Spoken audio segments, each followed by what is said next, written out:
Halo semuanya, Assalamualaikum warahmatullahi wabarakatuh. Sebelumnya perkenalkan nama saya Ferry Ahmad Setiawan, nomor presensi 15 dan saya dari kelas 10B. Nah, di sini saya akan mempresentasikan tentang kerajaan Hindu tertua yang ada di Nusantara, yaitu adalah Kerajaan Kutai. Nah, sebelum masuk ke materinya, ini adalah topik yang akan dibahas di presentasi saya. Yang pertama adalah latar belakang, yang kedua raja-raja yang terkenal di kerajaan Kutai, yang ketiga masa kejayaan, lalu ada masa kemundurannya, lalu ada kehidupan ekonomi dan budaya, serta peninggalan-peninggalan dari kerajaan Kutai ini, dan yang terakhir ada daftar pustaka. Oke, kita mulai ke bagian yang pertama tentang latar belakang.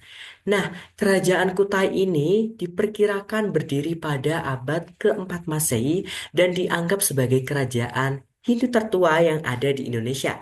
Nah, pusat pemerintahannya ini berada di Muara Kaman di Sungai Hulu Mahakam, Kalimantan Timur. Sungai ini menjadi jalur utama bagi kehidupan masyarakat setempat, mendukung aktivitas perdagangan dan pertanian yang menjadi dasar ekonomi dari kerajaan Kutai ini sendiri.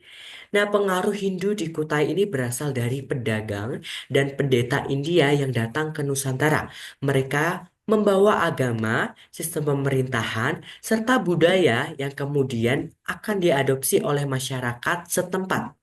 Keberadaan kerajaan Kutai ini dibuktikan dengan penemuan 7 prasasti Yupa yang ditemukan di daerah setempat. Prasasti ini mengungkapkan informasi tentang silsilah raja, kehidupan sosial, serta upacara keagamaan yang dilakukan di kerajaan Kutai ini. Nah, berkat prasasti ini, para sejarawan dapat mengetahui bahwa uh, kerajaan Kutai ini telah memiliki sistem pemerintahan dan budaya Hindu yang berkembang sejak masa awal berdirinya.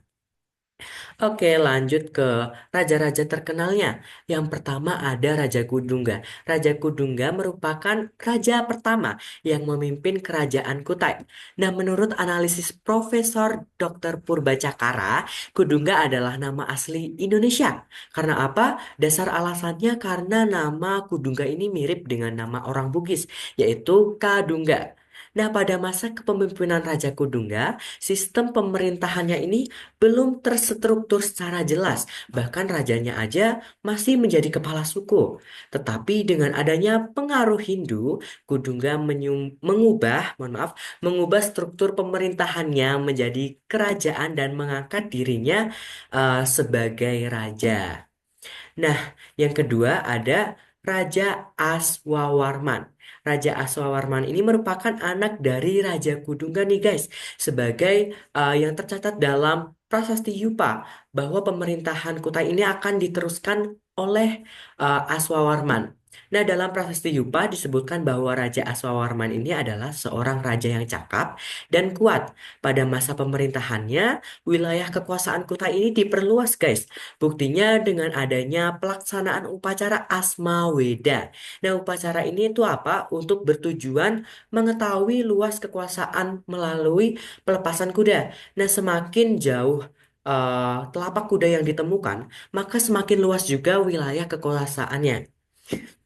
Raja Aswawarman ini dianggap Wangsakarta dikarenakan pembentuk dari silsilah kerajaan Kutai atau dinasti kerajaan Kutai. Oke, selanjutnya Raja Mulawarman. Mulawarman ini adalah salah satu putra dari Raja Aswawarman dan cucu dari Raja Kudungga. Pada masa pemerintahannya, Raja Mulawarman eh, di sini kerajaan Kutai itu mengalami kemajuan yang sangat pesat, guys. Bahkan bisa dikatakan puncak masa keemasan dari kerajaan Kutai. Nah, perkembangan ekonomi mulai dari sektor pertanian dan perdagangan mengalami perkembangan yang cukup pesat. Nah, pada masa kepemimpinannya, Raja Mulawarman ini terkenal sebagai raja yang bijaksana, dermawan, serta dapat membaur dengan kaum Brahmana maupun masyarakat. Nah, selanjutnya masa kejayaan. Berdasarkan prasasti Yupa, dapat diketahui bahwa kerajaan Kutai ini mencapai puncak kejayaannya pada masa pemerintahan Raja Mulawarman nih guys.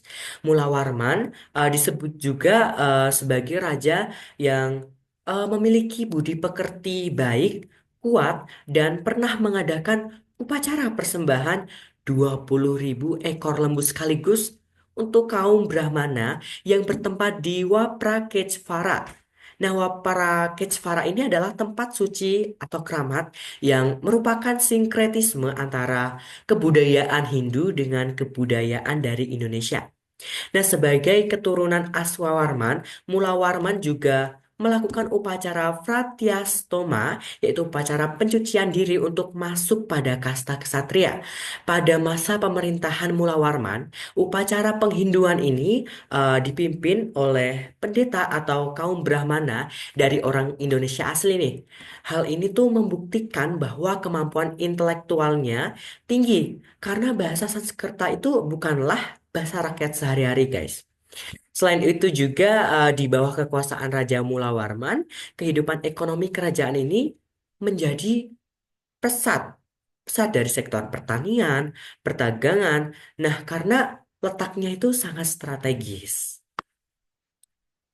Oke, lanjut tentang akhir kejayaan dari Kerajaan Kutai.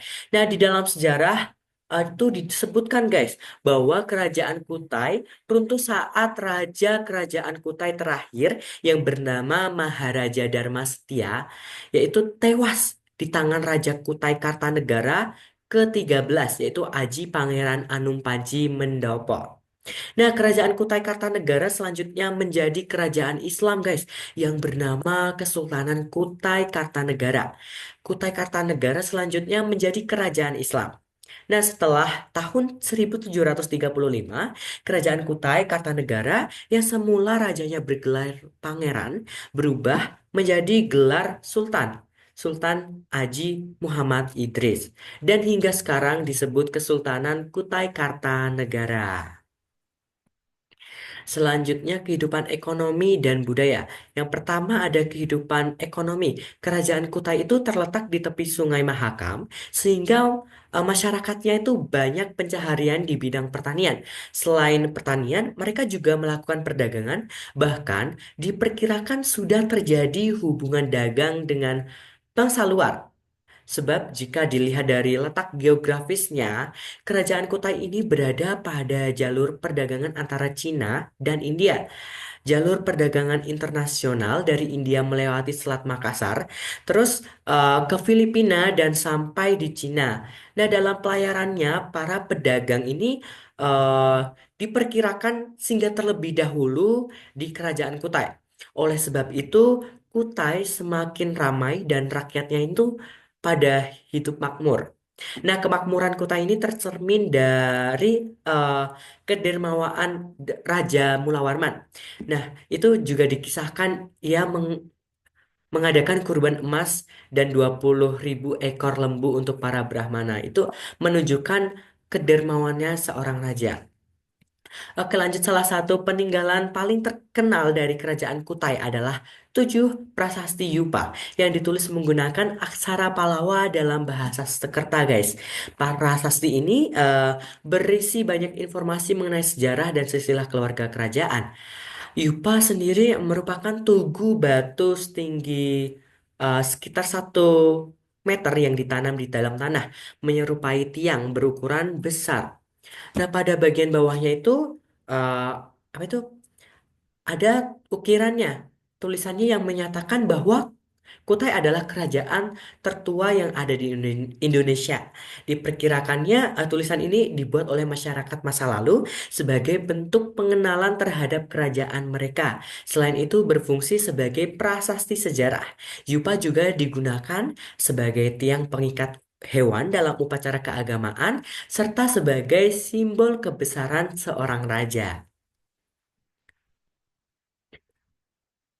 Nah, isi dari 7 yupa ini telah diterjemahkan guys oleh para ahli, yaitu yang pertama berisi tentang silsilah raja yang pernah memerintah dan memiliki kekuasaan di Kutai. Yang kedua, letak strategis kerajaan Kutai yang berada pada hilir Sungai Mahakam, yaitu Muara Kaman. Yang ketiga, tersebarnya agama Hindu pada pemerintahan Raja Aswawarman. Yang keempat, Aswawarman dikatakan Wangsakerta sebagai pendiri kerajaan dengan gelarnya. Yang kelima, wilayah kerajaan tertulis meliputi keseluruhan wilayah Kalimantan Timur. Yang keenam, yaitu menceritakan kondisi kehidupan di Kutai yang aman dan sejahtera. Yang ketujuh, menceritakan kebaikan serta kekuasaan Raja Mula Warman yang telah memberikan sumbangan berupa 20.000 ekor sapi sekaligus kepada para Brahmana. Yang kedua, peninggalannya ada kalung uncal. Nah, kalung uncal ini adalah kalung emas yang diyakini berasal dari masa kerajaan Kutai, guys, atau awal dari Kesultanan Kutai Kartanegara. Kalung ini memiliki desain yang khas dengan pengaruh budaya India yang menunjukkan hubungan erat antara Kutai dan India. Nah, kalung uncal ini sering digunakan dalam upacara kerajaan dan menjadi simbol kebesaran penguasa. Selanjutnya ada kura-kura emas. Kura-kura emas ini adalah salah satu peninggalan berharga dari masa Kutai, guys. Benda ini dipercaya memiliki makna spiritual dan digunakan dalam ritual keagamaan atau sebagai simbol dari kekuasaan. Nah, keberadaan kura-kura emas ini juga menunjukkan bahwa emas telah menjadi bagian dari budaya dan ekonomi masyarakat Kutai pada masa itu. Lalu yang keempat ada tali juwita. Nah, tali juwita ini adalah merupakan pusaka kerajaan yang dianggap memiliki nilai magis dan simbolis. Pusaka ini kemungkinan besar digunakan dalam prosesi adat atau sebagian perlengkapan upacara kebesaran kerajaan. Yang kelima ada kelambu kuning. Kelambu kuning adalah kain berwarna kuning yang dipercaya sebagai simbol kemuliaan dan kejayaan kerajaan. Warna kuning sendiri dalam budaya Melayu sering dikaitkan dengan kebangsaan, kebangsawanan lah, kebangsawanan dan spiritualitas. Kelambu ini kemungkinan digunakan untuk menutupi singgasana atau tempat sakral dalam istana. Lalu ada keris bukit. Keris bukit adalah senjata tradisional yang digunakan oleh kerajaan Kutai yang diduga berasal dari masa kerajaan Kutai, guys. Lalu keris ini tuh juga memiliki bentuk yang khas dengan lekukan yang melambangkan kekuatan dan kebesaran penguasa. Selain itu, eh, keris ini juga sebagai senjata memiliki makna spiritual dengan dan sering digunakan dalam upacara adat juga. Yang ketujuh ada meriam. Meriam peninggalan Kutai ini menunjukkan bahwa kerajaan ini pernah memiliki sistem pertahanan yang lumayan cukup kuat nih guys. Senjata ini digunakan untuk melindungi wilayah kerajaan dari ancaman musuh dan menjadi simbol kekuatan militer kerajaan Kutai. Oke, contoh yang terakhir ada Singgasana Sultan, yaitu merupakan kursi kerajaan yang digunakan oleh raja atau sultan dalam upacara resmi. Singgasana ini dibuat dengan desain yang megah dan melambangkan otoritas tertinggi dalam pemerintahan kerajaan. Oke, ini sumber yang saya kutip untuk mencari eh, materi presentasi pada kali ini. Dan sekian dari saya. Terima kasih semuanya. Wassalamualaikum warahmatullahi wabarakatuh. Bye-bye. Oke.